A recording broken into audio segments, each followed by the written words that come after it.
அப்புறம் சுவாதி அந்த படம் நாடோடிகள்னு ஒன்று, அப்புறம் சுப்பிரமணியபுரம். ஒவ்வொரு படமும் அவர் படத்தை ரசித்து பார்ப்போம் குடும்பத்தோடு போய். அந்த வகையில் அயோத்தி பார்த்தோம். ரொம்ப அழ வச்சுருந்தார் டைரக்டர். அது என்ன சொல்கிறது, கோடம்பாக்கம் மட்டும் இல்லை, உலகமே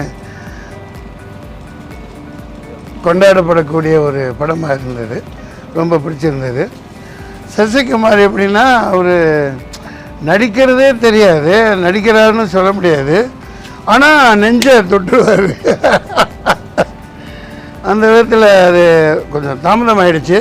நான் இங்கே படப்பிடிப்பில் இருக்கையில் இப்போ எதேச்சியாக தான் இங்கே பார்க்க நேர்ந்தது.